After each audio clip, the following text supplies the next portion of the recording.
To the mind, talking about survival, what matters the most is what is familiar. Familiarity. What is familiar, it's also what we know the most, it's also what makes us feel safe. And if there's something that the mind and the brain really digs, really love, it is safety or feeling of safety. So the mind will much rather stay in something that makes us suffer, but it is familiar, rather than taking the risk into something that is uncertain, and by that, risking our safety. Before we start, just a quick reminder. I am not a licensed mental health professional, and this podcast is not a replacement for professional healthcare. While our guests are experts in their respective fields, the conversations shared here are for educational and entertainment purposes only and are not intended as a substitute for medical or therapeutic advice. What's shared reflects personal perspectives and experiences. And if you are struggling or need support, please seek help from a qualified professional near you. Reaching out for help is a strong and healthy step, and there is no shame in doing so. But now, let's get back to the conversation. Good morning, good evening, good afternoon, my dear MeTimePod listeners, followers, viewers. My name is Eliza, and I'm very, very happy and grateful to welcome you to yet another MeTimePod episode. This one, we will see where it goes and how it goes, but the main topic we will try to unpack today is related to pain, suffering, traumas, or anything else that is causing any of our pains and sufferings, and and how we can thrive, and what are the coping mechanisms. Are they always helpful? Are they toxic? And all around it. But because I'm not an expert in this field, in this on this topic, of course I have a guest, as per usual, and today's guest is mindset mentor. He specializes in the fields of self-confidence, inner peace, fulfillment. He's the person who can help us dissolve suffering, resolve challenges, and thrive. And I'm very afraid to mispronounce his name. But I will do my best. I will stick to the first name alone. Jeppe. Jeppe, welcome to MeTimePod. Thank you. How are Thank you you, Lisa. feeling? Thank you. Thank you. How are you doing? It's an honor to be here. Very good. Cheers. Cheers. Thank you so much. And thank you for having me here. It's an honor to be a part of it. Nice. Welcome. I'm happy to have you, and I'm happy to unpack all these topics that we already had that conversation about. And, you know, it's something that I believe we sometimes tend to get stuck in. So, yeah, I feel like it will be a great conversation, and I hope it can help as many people as possible to unstuck, to get out of some places and some, how to say, emotions that are not helpful anymore. So that's about the topic. I want to ask you though, besides the description that I gave to you, who are you and what are you doing, and why is this topic so interesting for you? Yes. So my name, Jeppe, it is a very Danish name. So that is also the origin of my family and my heritage, I guess. I'm living here in Denmark, Scandinavia, with my family, my wife, our daughter, our animals, dogs, horses, chickens, the whole thing. We live here Nice. in the countryside, right next to the ocean and next to the woods, and that whole rural vibe out here, which we love. But what has taken me to this place and the work that I'm doing today really all began with my own struggles of the past. I used to struggle, first of all, heavily with anxiety. That has been a big part of my life and upbringing. And throughout my struggles with anxiety, it was so bad that it was really impacting all areas of my life. I couldn't focus, I couldn't concentrate, I couldn't be at peace. Back then I was stuttering, so I couldn't speak fluently. And I was always having this idea here that something was wrong with me, and that the pain and the suffering I was going through, I needed to remove that. I needed that to be go away before I could live a normal life. I always looked at everyone else and I thought, if only I can be normal, then I can finally get to feel happier and more fulfilled. The only thing was that no matter how much I was taking care of these things here, it didn't really change much of the quality of life I was longing for. So no matter how much I was trying to fit in, it never really changed the way that I was feeling. I wasn't feeling happier or more fulfilled, no matter how much I was working on these things. And that all changed my own perspective to the work that I was doing. And I began realizing slowly that no matter how much I was changing my life or bettering my life, and maybe a lot of your listeners can relate to this, that no matter how much personal development I'm doing or anything like that, I don't necessarily feel more fulfilled in my life. I don't feel like I'm thriving more. And that took me on a completely different perspective. That instead of chasing all the time what I thought was going to make me happy, I was looking more into what do I actually resonate with? What do I actually think is going to bring me that fulfillment? And in time, things began shifting as well. That's something we can talk more about. Um, but the ironic part for me, or the big epiphany, was that my life didn't have to become all that perfect or ideal, or I didn't have to realize all the things I thought was necessary in order to be living a truly fulfilling life. And that was one of the major things. Then later on in my life, I had another major challenge. So the anxiety was the first part. But then later on in my life, somewhat recently, a few years ago, I became very sick with a serious autoimmune disease. And for that, I was hospitalized. And for a second there, I thought actually my life was going to, I thought that was it because I was having really high blood pressure, and the doctors could not figure out what was going on. And that was such a confirming moment for me because I was lying in the hospital. I didn't know what was going to happen. Some of the doctors were freaking out. And with that as well, I was of the belief that maybe this was going to be it. And in that moment, and that's still the most puzzling experience, was that I still remember that moment to also be one of the most fulfilling experiences of my life. And for me, that entire experience was such a big confirmation that our circumstances, what we're going through, the challenges that we're facing, it really does not have to be determining your quality of life and your experience overall. That served as a big confirmation for that, which has been a main theme of my own work, and now also the work that I'm doing with my clients, where we're focusing on the same thing. So I'm working with a lot of clients who are going through really major challenges in their life. And while they're working on doing what they can to be changing those circumstances, we are working around a different area of how they are having an experience in going through all of it. Because I feel like so often in the self-help space, we are talking a lot about how can we be solving certain challenges all the time. We always talk about, as I said earlier, how can we be shifting certain challenges, but sometimes we're meeting struggles where they are not necessarily an answer.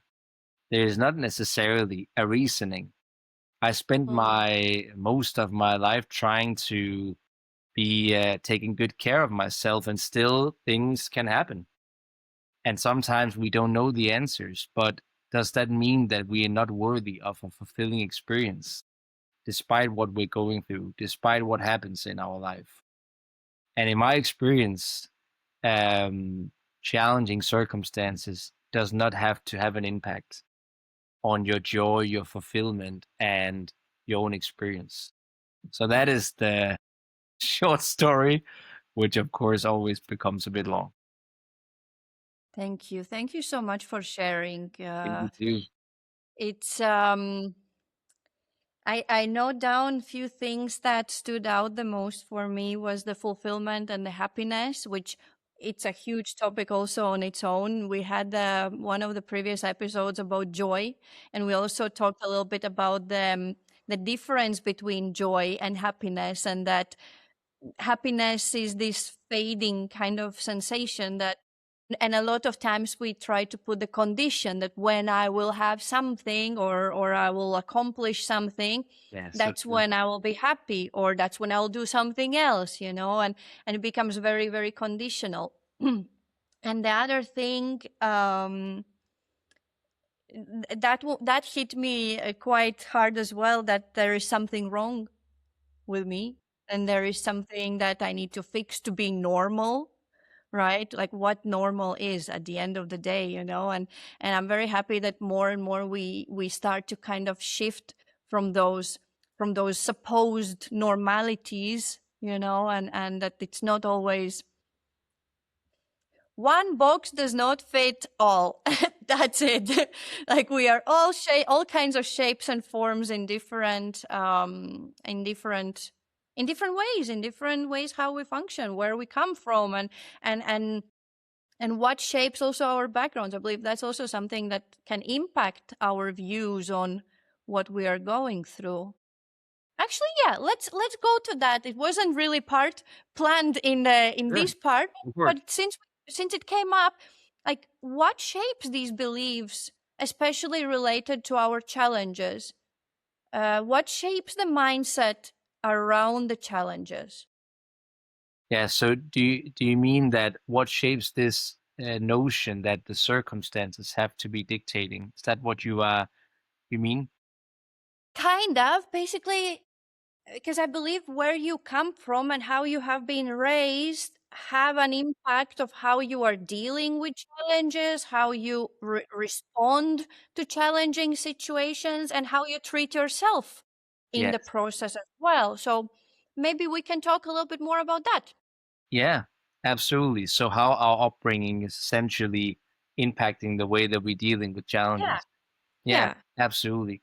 Absolutely. So in my experience, and now I'm just talking from working with my clients for the last 13 years and from my own past experience as well, that what I meet over and over again with my clients is that the way that we're dealing with these challenges here growing up is really based upon what we find back then was leading to a sense of safety and survival.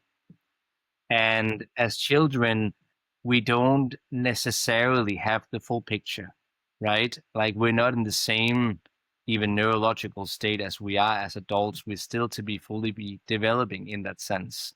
So we're doing what we can to be coping with everything that we're going through and experiencing. And so the way that we are coping with the challenges today is often based upon the experiences that we carried from our childhood, what tend to be working back then. But back then, we weren't necessarily doing strategy, anything like that. We were doing what immediately worked. And because of how vulnerable we also are as children, right? Like we are so dependent on our caregivers, will oftentimes be undermining our own needs very, very fast in order to fit in, which makes sense from an biological evolutionary perspective, right? In order to survive, it's very common that we need to down prioritize ourselves because of just our once again capabilities when we are younger. We need our caregivers, and so we're doing everything to fit in for someone to take care of us and help us. And although that we are maturing, although we are gaining, in that sense, greater capability of caring for ourselves, we're still applying the tactics and the patterns from the past. And that is where Mm. the work that I'm doing with my clients come into the picture, because now we are updating ourselves and taking in new pathways to do that we couldn't as children necessarily. Sometimes we are raised in a certain way where we taught these things. I am, of course, doing what I can with my own daughter to show her different ways, but it's um, it's very different from place to place. And I'm sure as well that when she grows up, I realize that I've made certain gaps in the way that I raised her.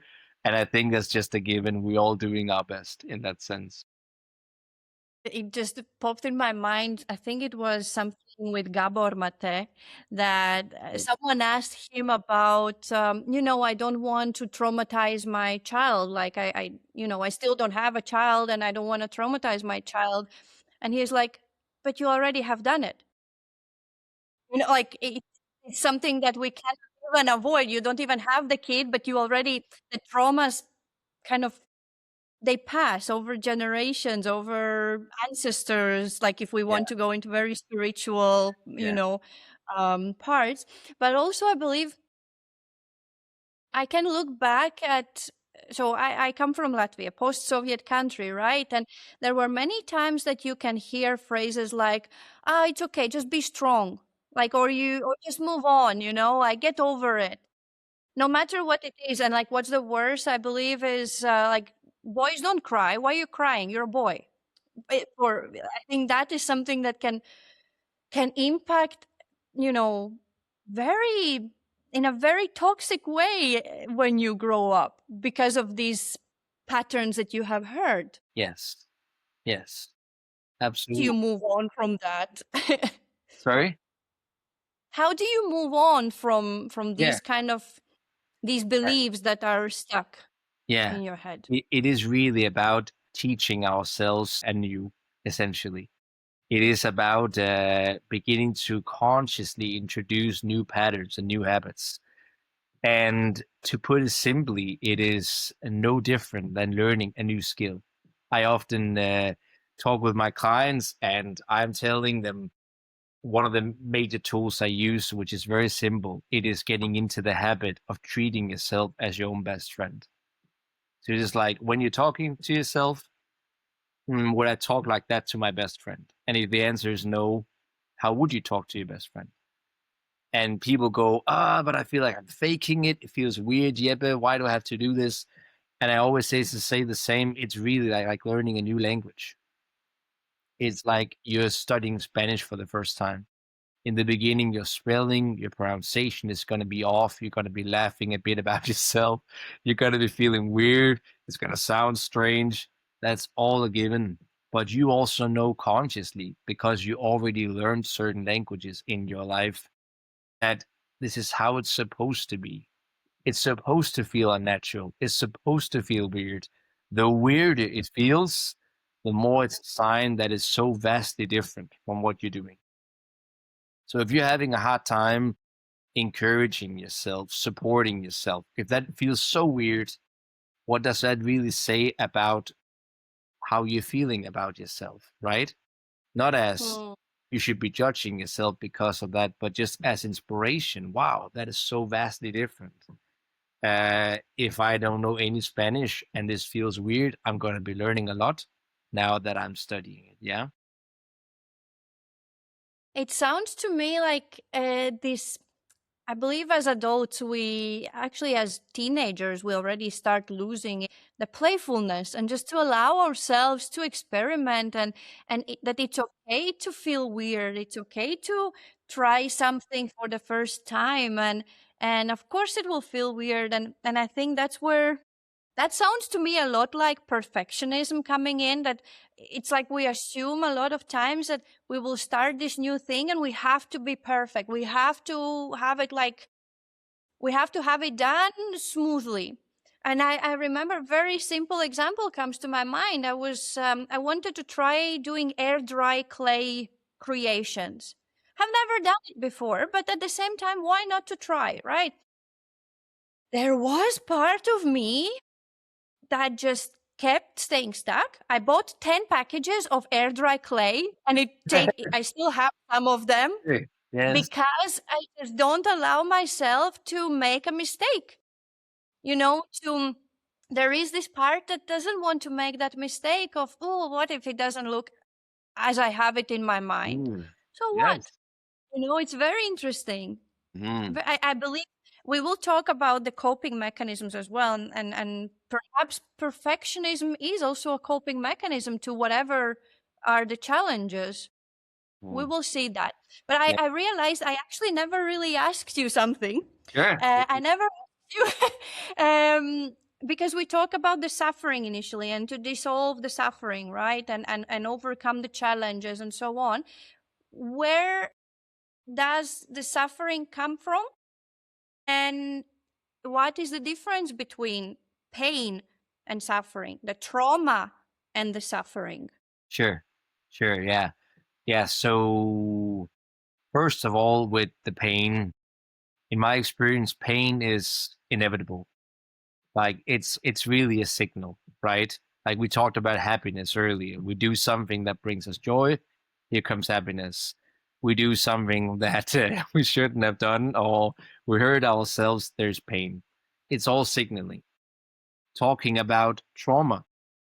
Trauma is an amazing survival mechanism because trauma will ensure you that you're staying as far away as possible for something that is having the likelihood of giving you great pain. So your brain is interested in survival, right? So it'll just do what it can to prevent you from ever touching something again because it brought you hurt, right? And it brought you pain. Now, that being said, that can be having a lot of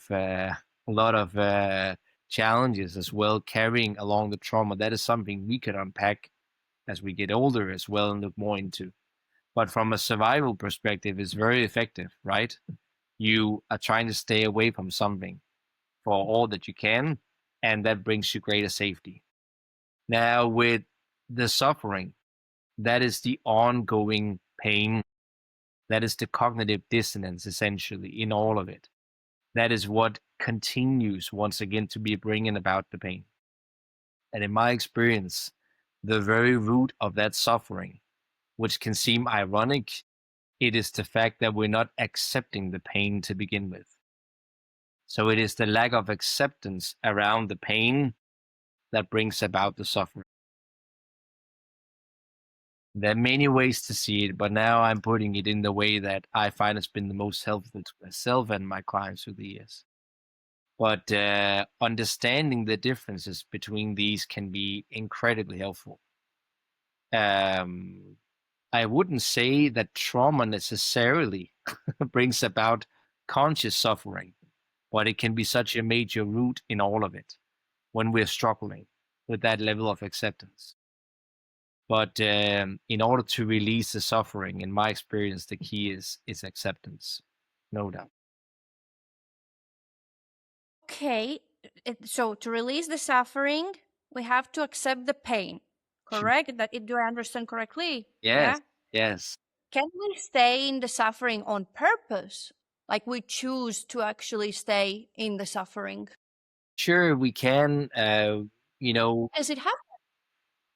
yeah, we talk about the coping. That's maybe a good segue into exactly that. Seems like There it. are there are many reasons and there are many examples in different ways. But once again, we need to go back to understanding our mind a little bit more of once again how it actually works. Because to the mind, talking about survival, what matters the most is what is familiar, familiarity. And so what is familiar, it's also what we know the most, it's also what makes us feel safe. And if there's something that the mind and the brain really digs, really love, it is safety or feeling of safety.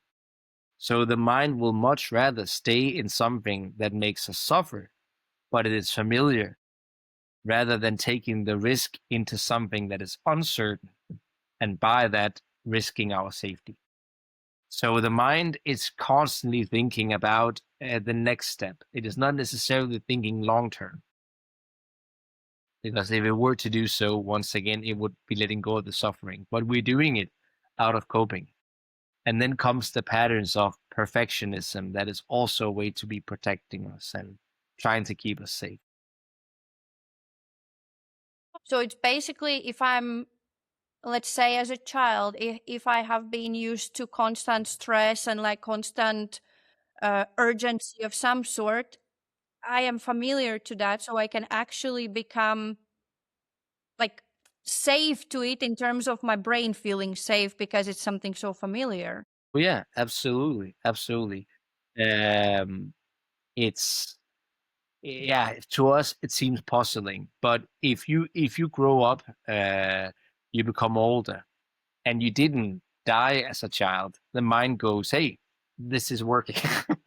We are surviving, right? I'm still alive, so success." Then we might have certain challenges later on, but it still values that as safety, and I am definitely of that experience. I'm still working on managing my level of anxiety. I'm still working on recognizing those patterns that are trying so desperately to keep me safe, but that are not benefiting me. And in my experience, I think I'm going to be working on this for the rest of my life. And that's okay with Yeah. me now. But for a long time, I thought, well, I'm never going to be living a joyful life because I'm struggling with this all the time. But it doesn't necessarily have to be that. True.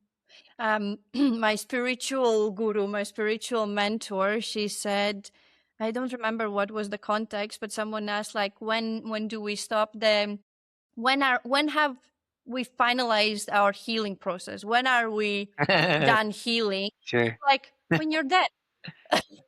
Yeah. As simple as that. Like it never really finishes it like, okay, now I'm pure. Now I'm the pure human being, okay? Doesn't work like that. And we have to go through these repeating patterns. And actually I noticed now I'm doing some I have been in the healing process also for a while, and thankfully, and so many things have changed, and it's the third time I'm doing a specific it's called chakra dance. So it's the third time I'm doing it, and now I notice every single time it just goes a level deeper, and you think you are done with it and you think you are good with this, and you are not, and there is something else, and the triggers that come back are even stronger, and then you see, do you respond the same way as in the past, or have you learned something and you are responding in a different way? Have what have you learned from the process? It's incredible. Totally. Absolutely incredible.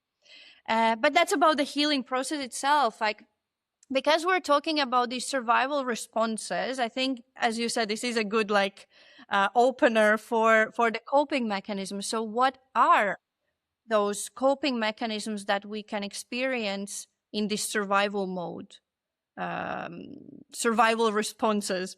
Yeah, absolutely. Once again, the mind will try to get back to safety all the time.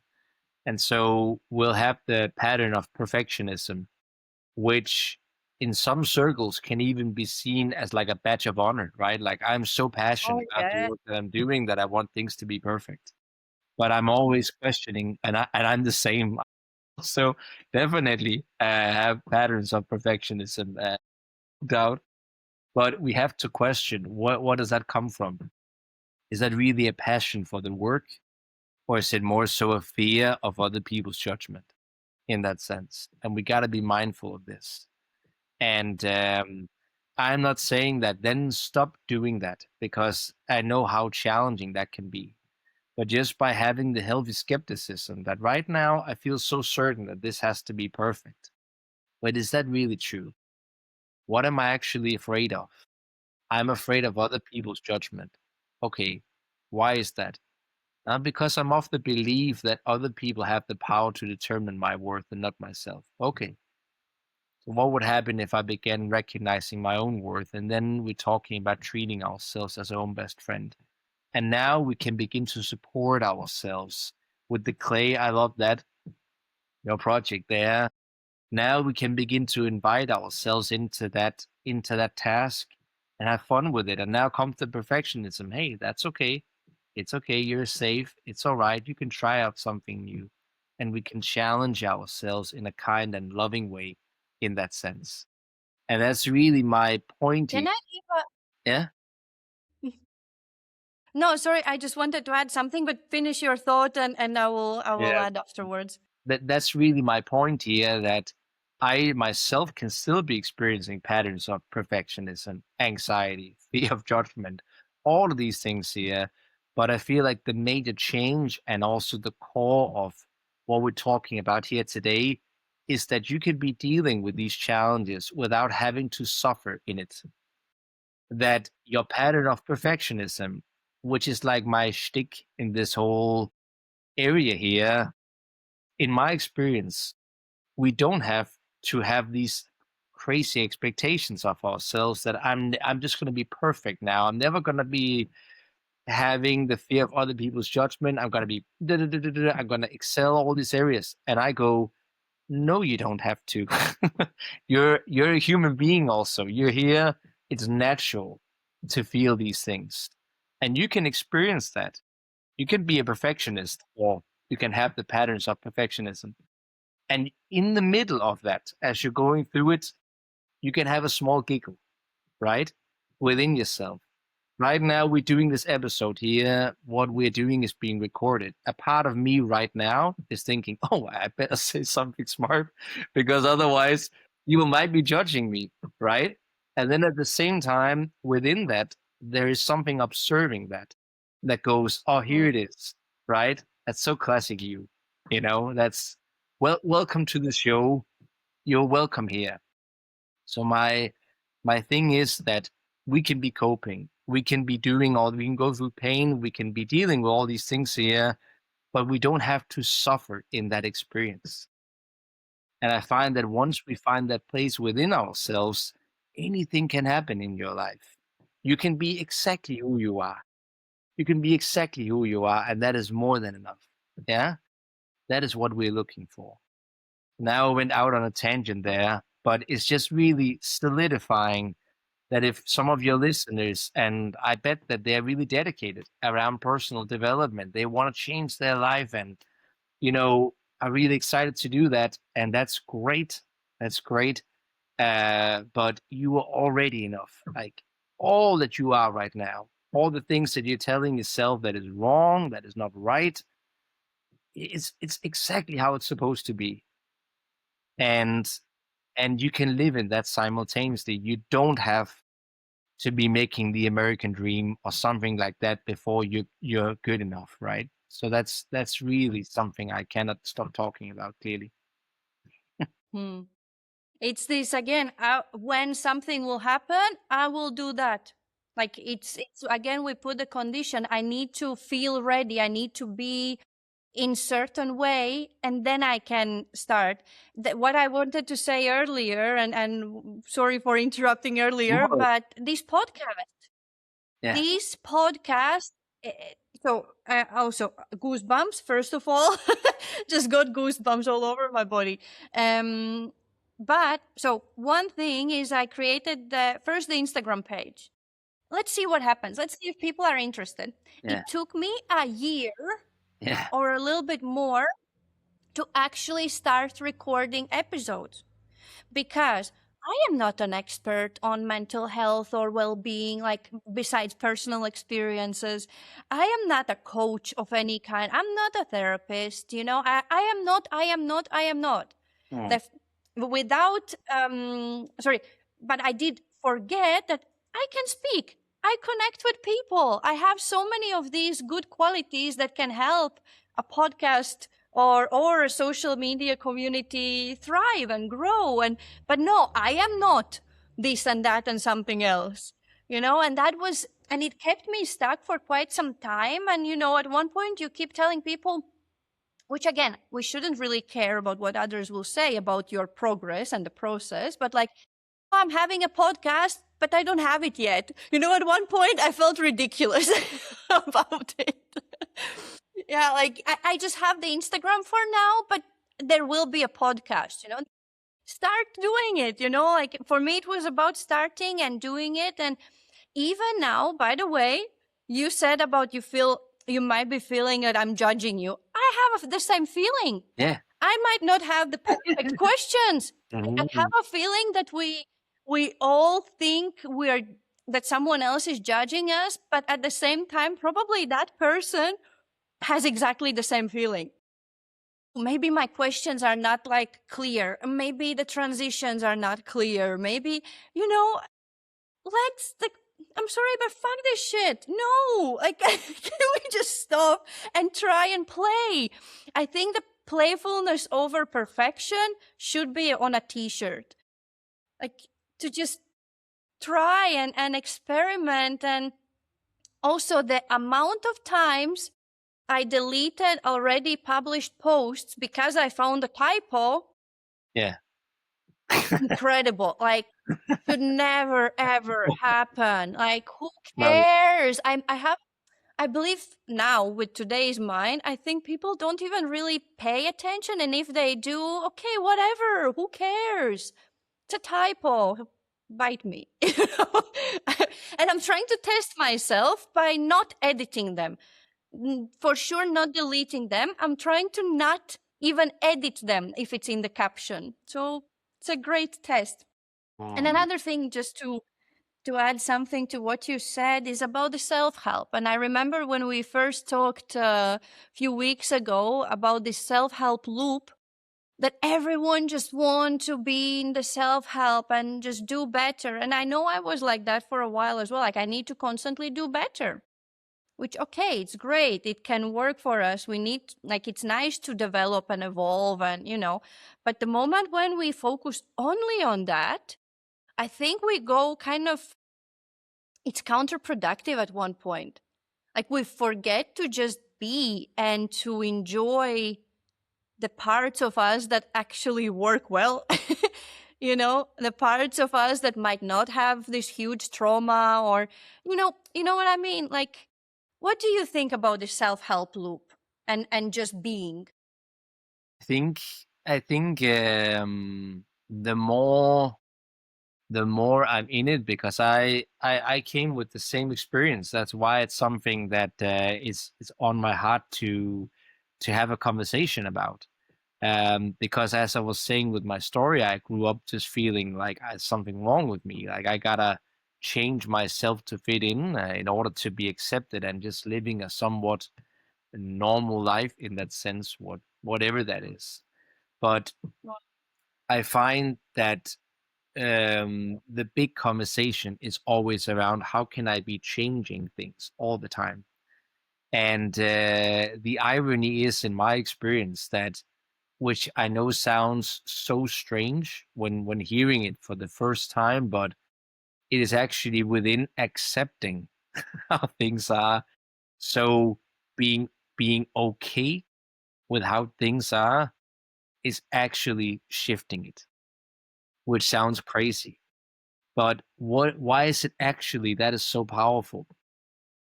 It is because that when we're chasing something, we're chasing a certain change in our life.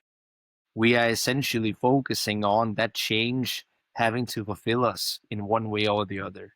Maybe that is getting that loving relationship, that career, that amount of money, whatever it is. I'm depending my fulfillment on this change here.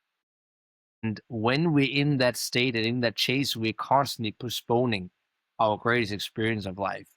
Well, things will work out once again when I get to that place. But when we are embracing that acceptance, we are acknowledging that my greatest joy, my greatest fulfillment, my thriving life, it is already here. It is within me accepting what is actually here. It's within me being at peace and present with what is here. And so instead of chasing something to feel fulfilled, we are creating our sense of fulfillment. We are experiencing that. And then from there, the changes in our life are taking place. But it is not because we are bending it into reality. It is because we are in a powerful state that is now aligning everything around us. So I find that so oftentimes there is this go-getter mentality. I have to go out there and create the change. And what I am advocating here is that once again, what you're seeking is already here. You take care of that. And then everything is going to fall into place automatically. That is not for you to do, but it's all about the foundation that you're creating within yourself.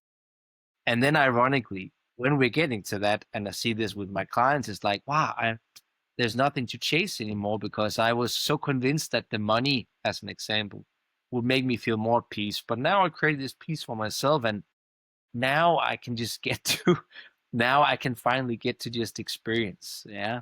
And now wherever I go, there I am. And wherever I go, I'm getting to have the most incredible experience of this life. I hear you, and I absolutely agree, and I understand, and I can tell that right now I'm in that position as well most of the times, that it's okay, and especially as you said, like money also, I believe, is very often the struggle that we we live in, and there is Yeah. lots of these financial traumas that we carry. Yeah. But even if it's, be it money, be it health situation, I have a feeling that for someone who is in a very difficult situation, be it pain, injury, anything, be it very, very big struggles with money, I feel like there will be lots of resistance to this, what you just said, because but I'm in shit over my head. How do you want me to say that it's all well now? What can we say to someone listening who is in that situation right now? Yeah. Well, either way, being in that state, let's say, okay, let's go along, let's play the devil's advocate and go along with that. Okay, you need that money for whatever reason it is. And I am not undermining any of that. When I was starting out as a mentor myself, like, I was eating oatmeal 3 times a day. And so I know also what it's like to barely have a roof over my head. And so I am not undermining any of that. But let's play the devil's advocate and say that it is important for you to make that million or whatever it is that you want to be making. The state that you're in right now, where you're so desperate for that money and you're constantly clinging to it and you're looking for it and you're stressing out, you're not sleeping at night, you are so obsessing about it. Either way, is that helping you in any way? Is that serving you when it comes down for you to then show up at a job interview and be present and be there and be your best self in that interview? Is it serving you that you're this desperate and this sporadic around it? Or would it also benefit you for feeling more calm, feeling more complete, more whole, and showing up in a different way? So whether we're going along with the fact that you don't in fact need this money or whether you do, either way, what what headspace, what state do you find that you would actually be the most capable of receiving that either way? Yeah. And so in my experience, and I see this with my clients over and over again, once they're getting into that state and they're connecting once again with themselves and they're creating a state of fulfillment just by themselves, just by in this present here. And once they get to that place of like, sure, you know, of course I need money. I'm not saying that I don't, but I am no longer frantic about it. I'm no longer desperate for it. I'm having more peace in the process. What happens all the time?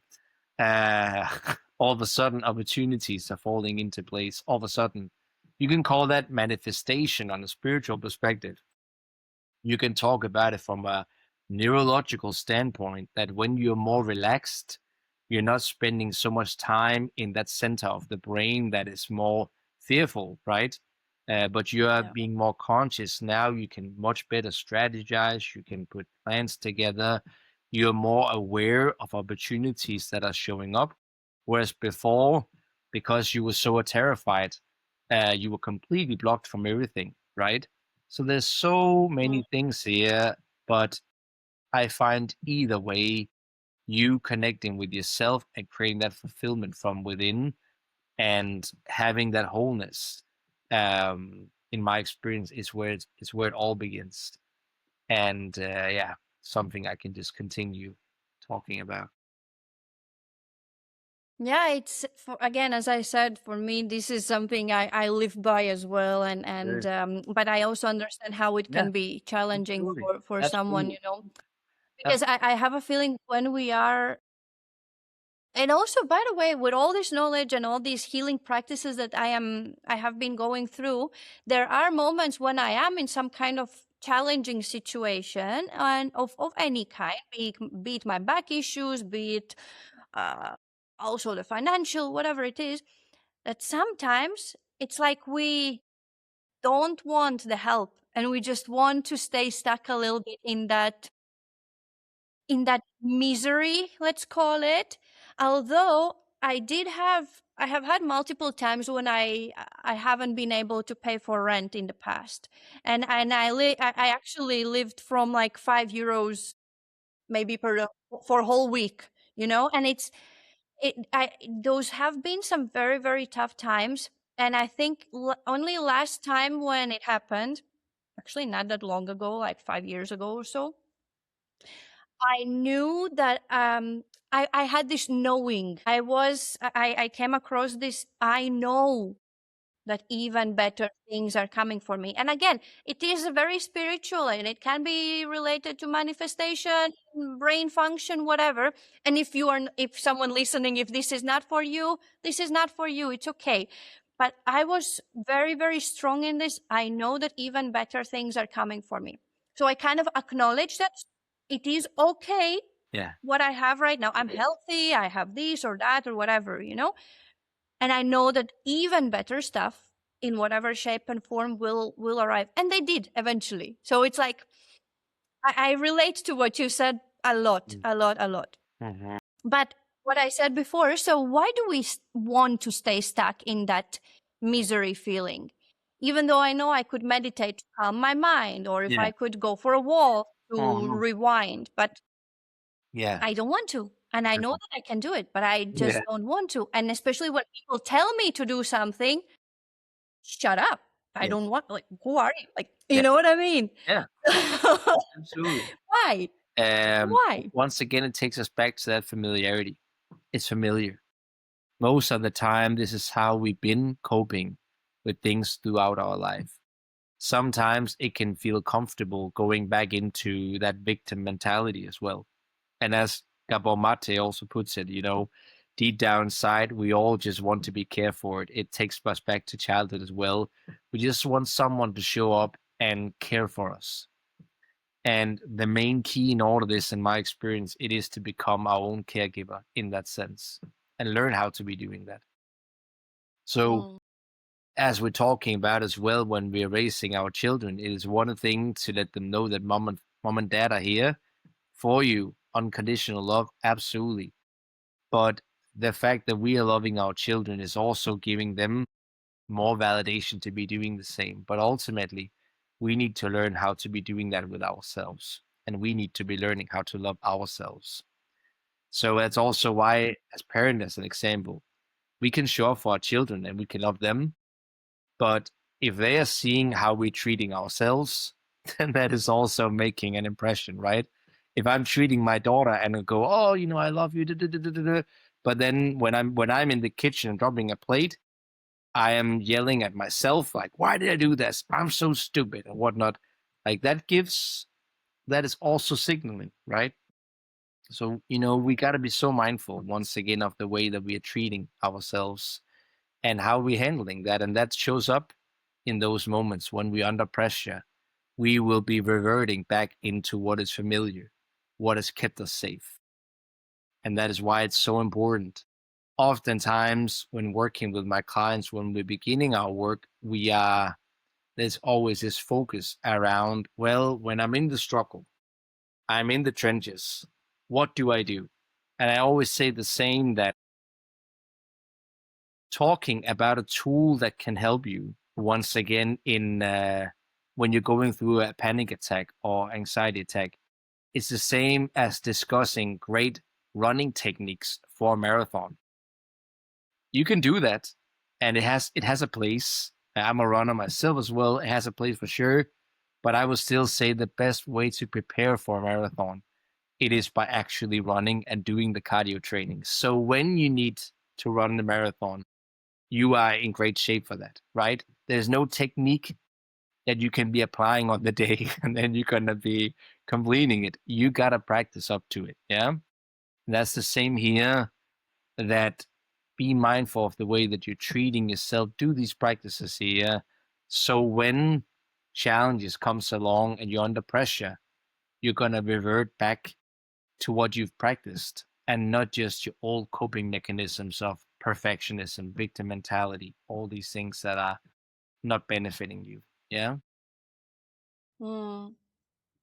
You mentioned about like actually we have had the conversation about when someone is telling us something and we don't really want to listen to what they have to say.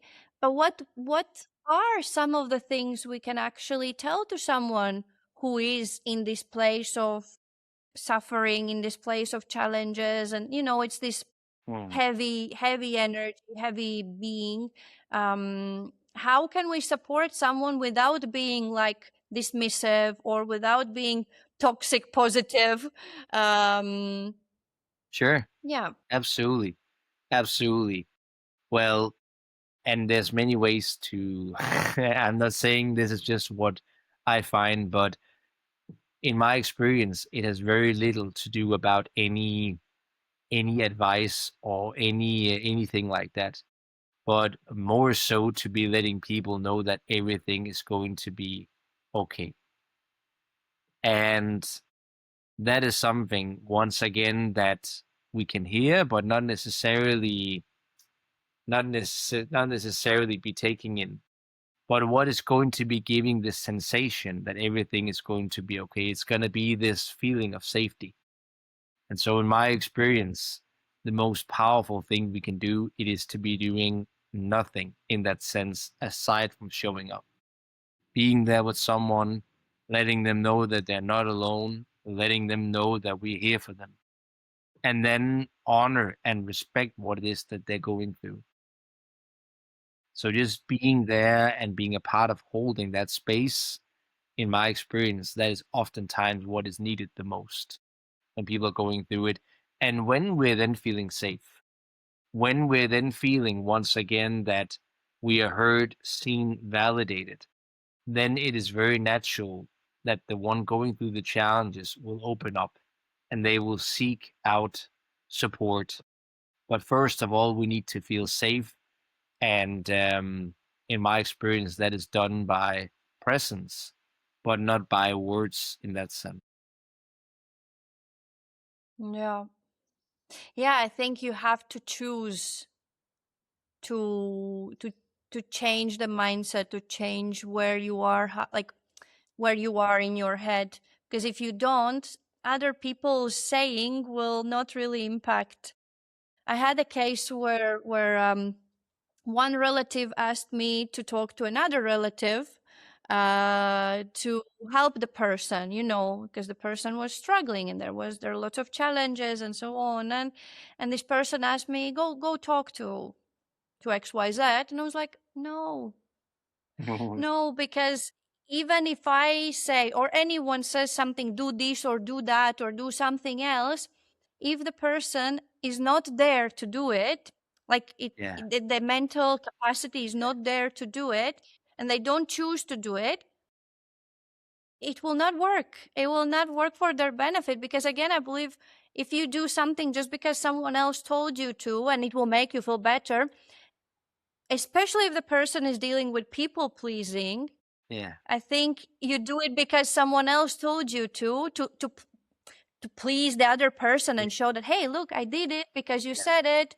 Yeah. rather than, you know what? No, leave me alone a little bit and then I will figure out how to how to Yeah. move forward. I think that would be probably a better answer than just doing it for the sake of someone else. Yes. Absolutely. Yeah. Absolutely. Yeah. Uh-huh.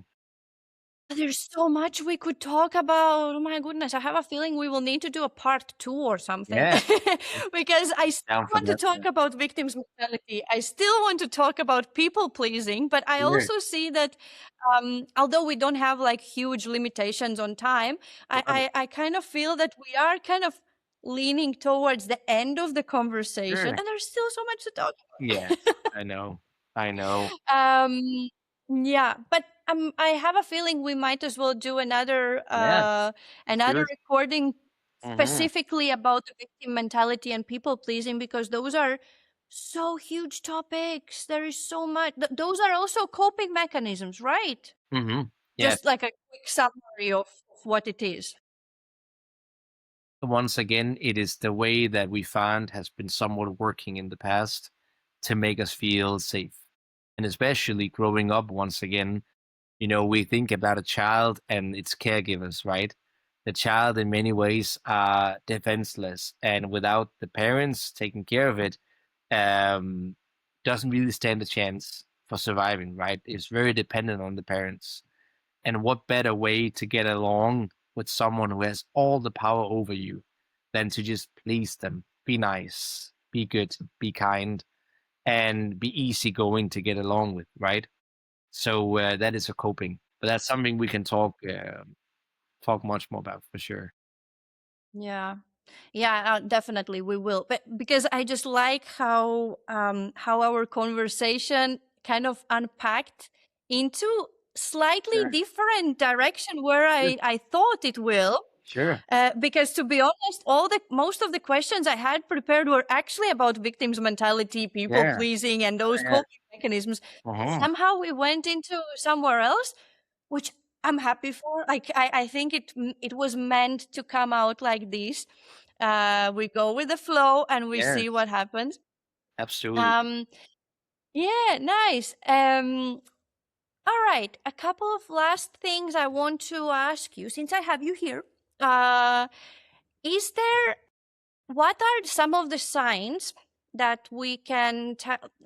Basically, what are some of the signs that someone has been stuck in that survival mode for years and maybe haven't even realized it? What would be a couple of first, like, you know, first signs that are the most obvious ones?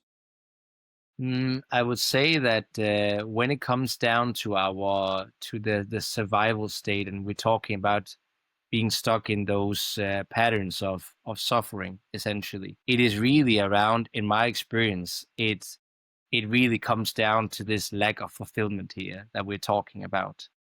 That once again we feel like there's really no what I meet a lot with my clients when I'm meeting them. It is this notion here that I sort of achieved everything that I thought was going to satisfy me. I have the relationships, I have the career, the house, the money, but still, I feel like something is deeply lacking. I feel like I'm just a task maker. I'm just completing certain tasks. But I feel like once again that there's such a great emptiness in my life. In my experience, that is a very clear sign that we are constantly living in that state of surviving, but we're not giving ourselves space to fully thrive. And that's the key here. In my experience, thriving, it is not listing off the boxes that everything has to be a certain way and then you can get to thrive. This is something that you can experience simultaneously as you're going through challenges. Because either way, we gotta face it. I mean, no one is making it out alive of this experience here at one point or the other. And I don't care how good you are at manifesting or something. At one point or the other, things will happen. People that you care Mm, about are going to pass away. You are going to pass away. You're gonna experience the the temporariness of life as well, no matter who you are. Some people do it at an early age in their life, some people later, but eventually you will have to come to terms with your own mortality and that part of life. And in my experience, if there is any greater sense, it is also for us to be accepting that and getting somewhat comfortable with that. And that's for another episode as well.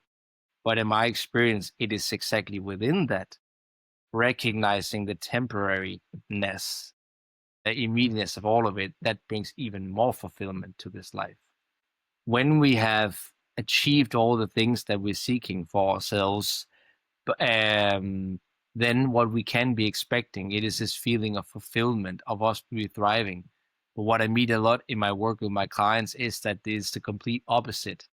Because we've been fulfilling all of our achievements, but we're still not feeling the actual fulfillment in that, the joy, this as well can be leading to patterns of depression as well, because we're feeling so unsatisfied in that experience. Mm, yeah. I think what I want to mention here, that also this is not about being toxic positive, like Oh, acknowledge, like just feeling this the fulfillment sure. and l- seeking the joy and seeking the internal fulfillment is definitely not about, hey, everything is fine. Oh, I think not. it goes back to what you said earlier, with the acceptance that, okay, things are challenging, Yes. and okay, we have to sit with it a little bit. I think we don't let ourselves the space to just sit with it, to sit with that pain and maybe the fear, the anxiety, like, and to allow ourselves to observe it and to then let go. Because if Yeah. we don't observe and we don't feel it, how can we let it go? And I We don't think know what it is. absolutely. And you talked about, once again earlier, this notion here that, hey, just be strong, get over it. And of course, there are the inspiration for the toxic positivity, so to be speaking, is of course once again a notion of wanting to serve and help, right? Like we're doing it out of the best intent. We want others to be joyful. And I'm not taking anything away from that. But what I'm questioning it is the approach. Because when we're talking about toxic positivity, in my experience and from the way that I'm hearing it, it sounds like joy and happiness becomes an action.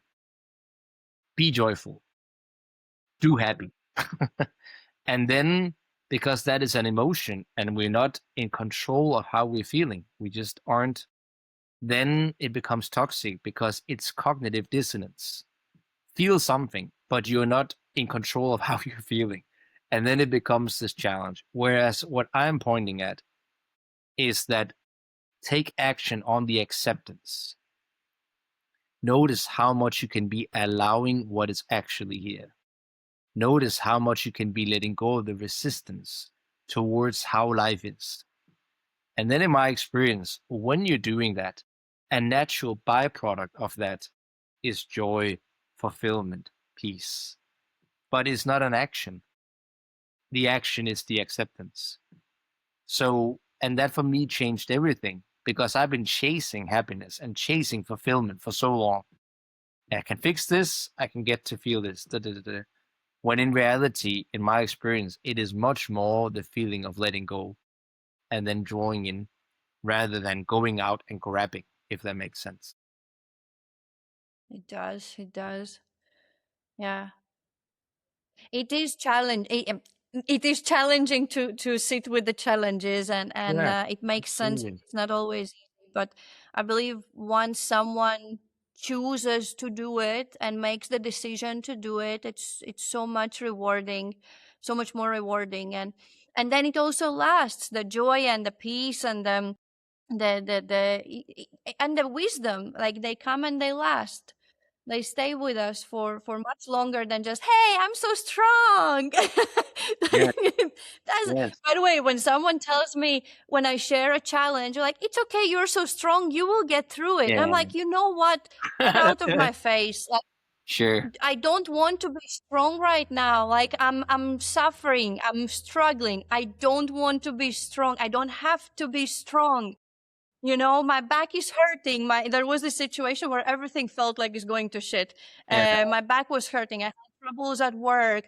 While I was struggling with the back, I had root canal Oh, inflammation. So half of my sure. face was just massive. Yeah. It was all at the same time. And I'm like, if any other, like, if one more person will tell me just be strong, I will throw something at them. Yes. It's not about just being strong. It's not a compliment, especially to someone who is perfectionist, who is overachiever, Yeah. and that has been the norm for most of their lives. Like, I just got so like fired up And about I this. understand. Yeah, I understand. And crazy. Ah, and that's the main key. Yeah. That's the key. That's the enigma, or what do you call it? We the more that we're letting go in that sense, the more that we also realizing that vastness that is there. So one thing is the power that I have. Sure, I mean I can do things, I can force things through, and you know, that is all good, but it doesn't even compare, you know, to the space once again when I am letting go and allowing what is here, right? So that's the enigma. You recognizing that it's okay that I don't feel strong right now. It's okay that I'm not feeling at my highest or whatever that is. It's okay that I'm not meeting other people's expectation for what tough is. That's okay. And I mm, just love myself for the way that I am. Ironically, you never been more powerful when you are having the courage to acknowledge who you actually are and accepting yourself.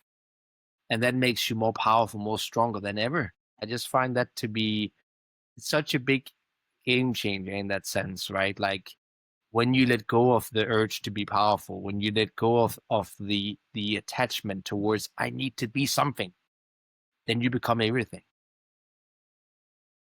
this is so. I love this conversation, and I feel like it just flows. And I feel like, as you said, it's like we can talk and talk, and there is all like it just unfolds so nicely. And I love this reminder, like you don't like let go of the urge to be strong and let go of the urge to meet someone else's freaking expectations that are not true for you. And I know it's easier said than done. And perhaps this is also how we can slowly lead to the end part of. So, for someone who is listening right now and they feel exhausted, they feel stuck, emotionally overwhelmed, challenges with money, challenges with health, whatever it is, what would be like the first gentle step they could we could suggest them to take today, tomorrow, whenever they feel ready? Like, what would be the tiny subtle shift to consider to get out of the stuckage? So number one, start treating yourself as your own best friend. We talked about that earlier.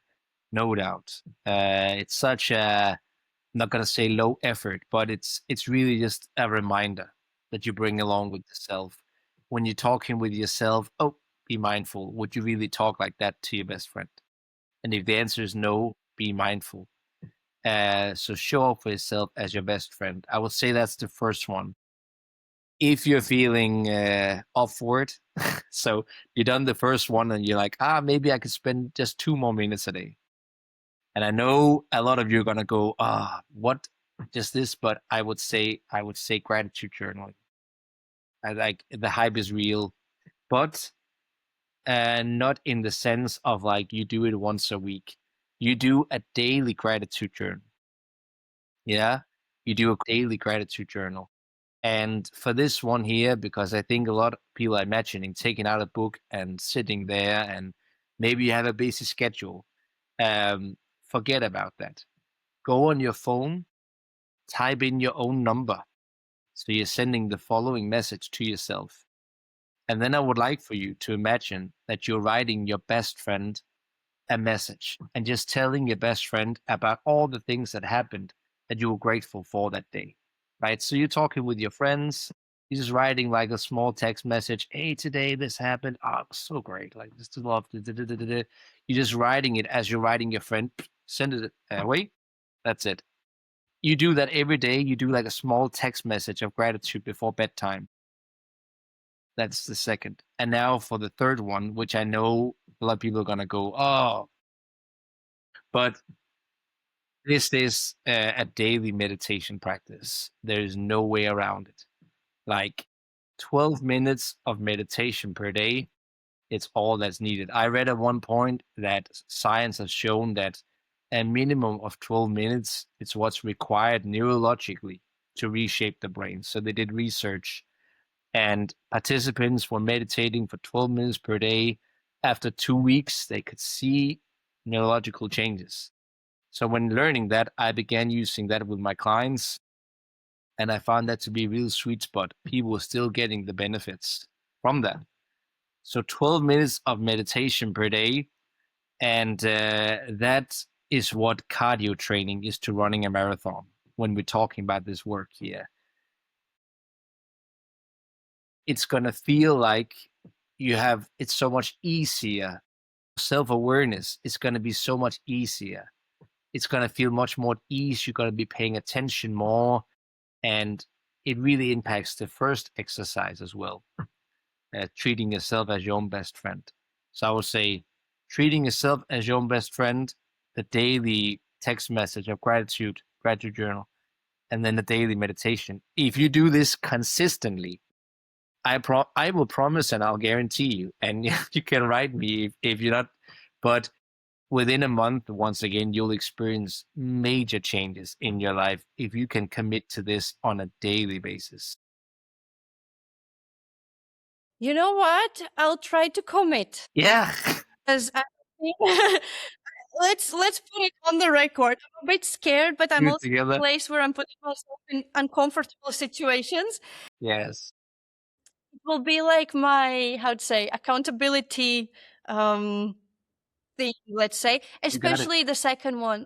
Sending yourself a message. Although I love gratitude journaling, and it can be done in any shape and form, like as a voice note, as a writing, just 3 things. Like, I think there is so many different ways to do the gratitude journaling, but this one, it's the first time I hear it like this. So Yeah. Cool. Because it's something new for me as well, I would love to try it. Yes. And yeah. Wonderful. Thank you. Amazing suggestions. And anyone listening, I hope you can take a note and take give it a try and see and let us know how it works. I'm also curious to hear from you.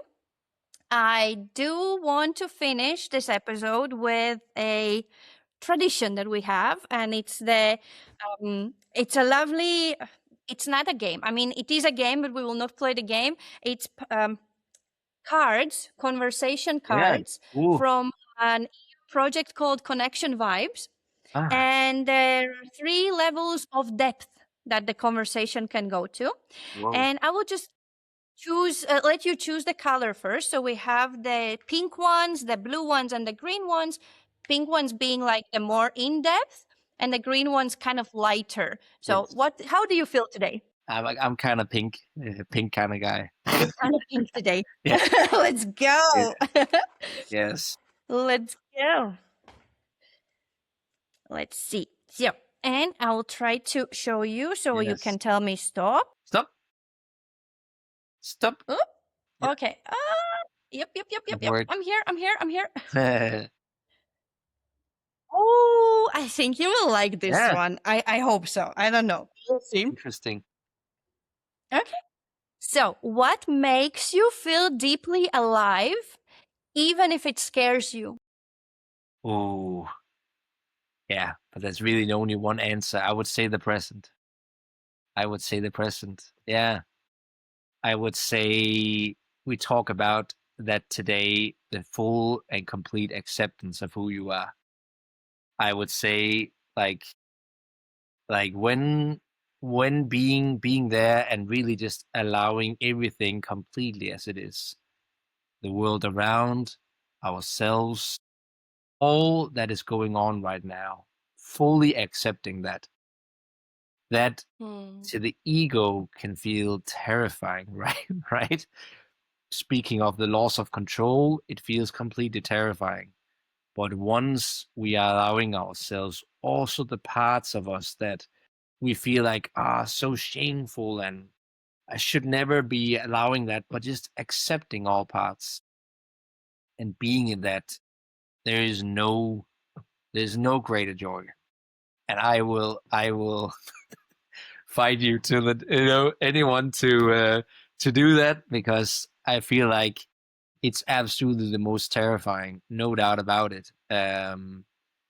People talk about the ego death or whatever that means, but essentially, really, because the ego will tell you not to accept these parts, and things need to be perfect, and this is a part you should never be okay with, and all of that, but just allowing everything as it is, embracing what is actually here, and the freedom that comes along with that is just, so that is definitely my answer. Yeah. Beautiful.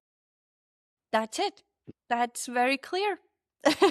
Thank you so much. Thank you for sharing. And wow, has been a beautiful conversation.